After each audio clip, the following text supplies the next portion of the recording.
everyone, welcome to this beautiful universe. In this winter season, what you will feel if you get wet? Oh, it's so cold. If you are outside on the street and you do not have an umbrella, what to do if suddenly it is raining? Should you run or walk in rain? Does the answer change if the wind is blown towards you or either from you? So there are different kinds of situations.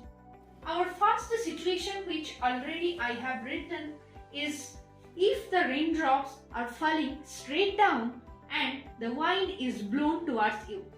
Well, let me draw the picture. Suppose this is me, okay? It's so bad, I know, still. And the raindrops are falling like this. And the wind is towards you in this direction. What to do in this case if you do not have an umbrella? Guys, run as fast as possible so that it will decrease the time you run into the rain and you get less wet. Although you run into raindrops, but by increasing the speed, it decreases the number of raindrops you run into. Well, there are a different strategy which you can follow.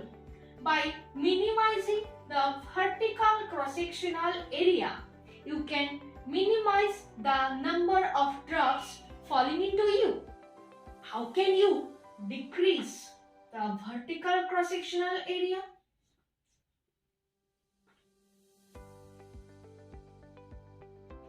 By leaning a little towards the front and running so fast.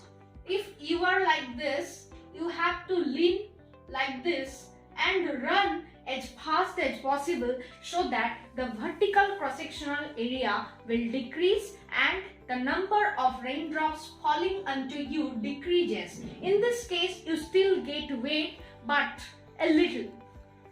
Our second situation is situation number 2. In this case, the wind is at your back. Let me draw the picture fast so that you can visualize it. Suppose you are here and the wind is in this direction and raindrops are falling like this. In this case, you need to run by matching your speed with horizontal speed of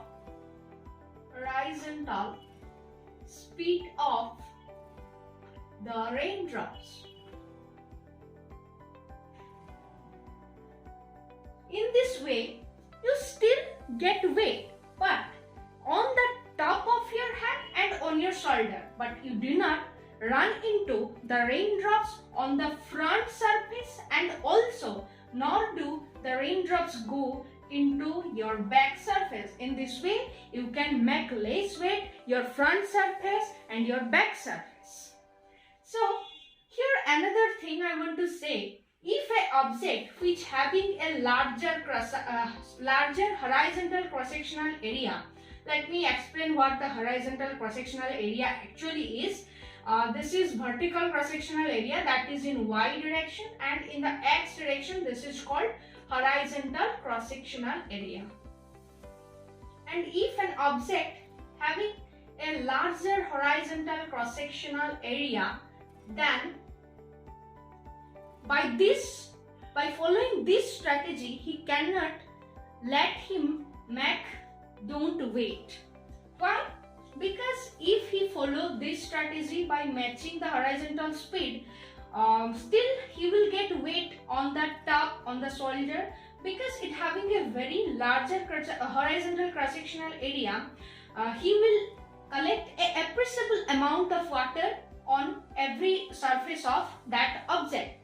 So the strategy which this object can follow is to run as quickly as possible while the wind is at your back, at that object's back, and the raindrops are falling like this. Let's go to the situation number 3.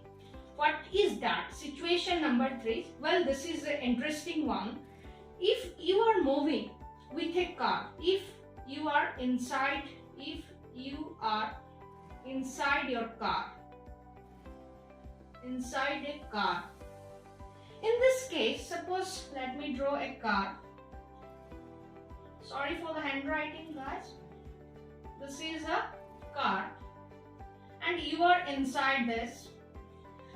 In this case, you need not be worried about wetness because you are already in a safe surface. Here, the main motto is to make clear our visibility. So to maintain the clear visibility, you need to move slower if the wind is blown towards you and the raindrops are falling straight down. If you are moving slower in this case, when the water drops are like this and wind is blown in this direction, by moving slower, you can increase the visibility and make sure the road. And in the second case, suppose the wind is at your back like this. In this case, move by matching the car speed with the horizontal speed of the raindrops. Although this is not practical, but still, it is physics behind not to be wet when the raindrops are falling at outside and you do not have an umbrella. Well, in the next session, I will discuss more with so many different kinds of physics topics which are using in our day-to-day life. For this today, thank you so much.